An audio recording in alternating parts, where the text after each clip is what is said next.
This is all wrong. I shouldn't be up here. I should be back in school on the other side of the ocean. Yet you all come to us young people for hope. How dare you? You have stolen my dreams and my childhood with your empty words, and yet I'm one of the lucky ones. People are suffering. People are dying. Entire ecosystems are collapsing. We are in the beginning of a mass extinction, and all you can talk about is money and fairy tales of eternal economic growth. How dare you?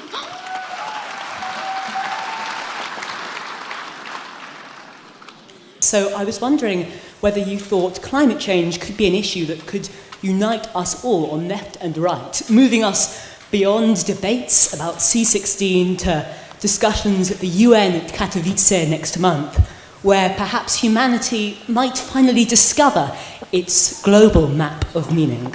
No.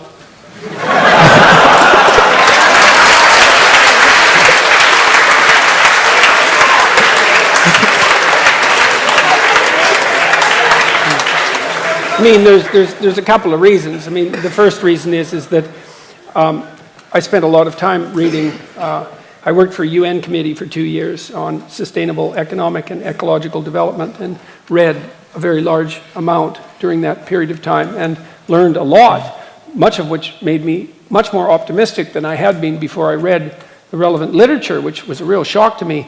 But the climate change issue is an absolutely catastrophic, nightmarish mess, and the idea that that will unite us that's not going to unite us. I mean, first of all, it's very difficult to separate the science from the politics. And second, even if the claims, the more radical claims, are true, we have no idea what to do about it. And so, no. And besides, it's even worse than that. Here's one of the worst things about the whole mess is, so as you project outwards with regards to your climate change projections, which are quite unreliable to begin with, and the unreliability of the measurement magnifies as you move forward in time, obviously, because the errors accumulate. And so if you go out 50 years, the error bars around the projections are already so wide that we won't be able to measure the positive or negative effects of anything we do right now. So how in the world are you going to solve a problem when you can't even measure the consequence of your actions? Like, how is that even possible?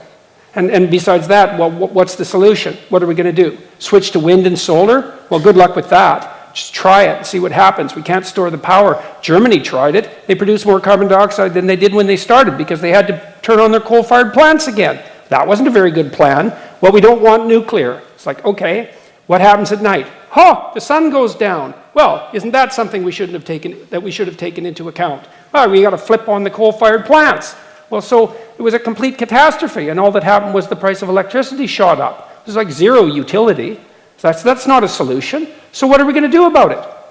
Well, we should cut back. We can't consume as much as we are all consuming. It's like, well, maybe, except the data that I've read indicate that if you can get the GDP of people up to about $5,000 a year, then they start caring about the environment, and the environment cleans up. So you could make a perfectly strong case, I think, and a reasonable one, perhaps even a humane one, that the actual idea would be to get everybody in the world who's poor, desperately so, out of poverty as fast as possible, which would increase consumption in the short term, because then they'd start to care about the environment and things would clean up. It's like, okay, well, what are we going to do about global warming? Well, good luck figuring that out. I don't see a solution on the horizon. I look at Bjorn Lomborg's work. I really like Bjorn Lomborg. I think he's a real genius. You can look him up if you want.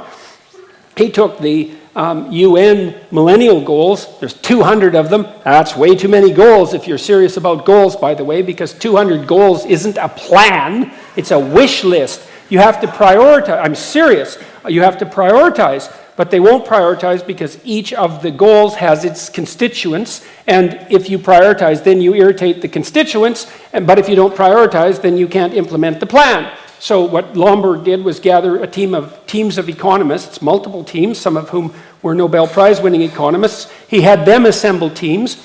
He had them rank order development goals in terms of their return on investment, all of the teams. Then he averaged across the teams and came up with a final list. And addressing global warming wasn't even on the list.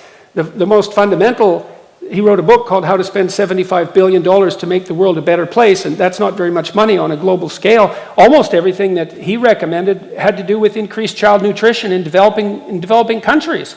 It's like, these things are complicated, man. These are complicated. It's like, well, let's fix global warming. It's like, okay, well, good luck with that.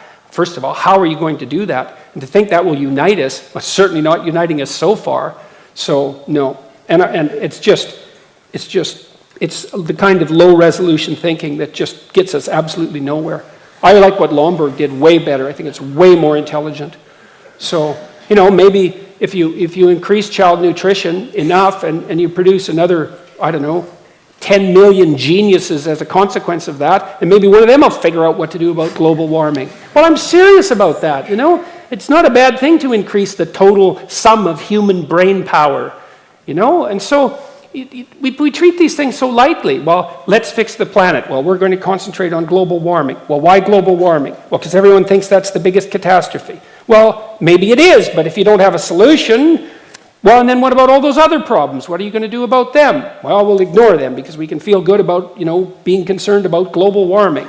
It's like, one of the reasons, there's more trees in the Northern Hemisphere than there were 100 years ago. No one knows that, but it's true, and by a substantial margin. You know why, in part? Because people burned coal instead of wood. It's like everyone says, well, we shouldn't burn coal. It's like, okay, fair enough. What do you want to do, burn trees instead? Because that's what poor people would have done. It's like, coal isn't good. Well, it's better than burning wood. So these things are complicated. So they're unbelievably complicated. And so, no, it's not going to unite us. And we're not going to do a damn thing about it either. So it doesn't really matter. So, well, what are we going to do? You're going to stop, having heat? You're going to stop having electricity? You're going to stop driving your cars? You're going to stop taking trains? It's like, you're going to stop using your iPhones? You're not going to do any of that. And no wonder. So, no. Thank you for that.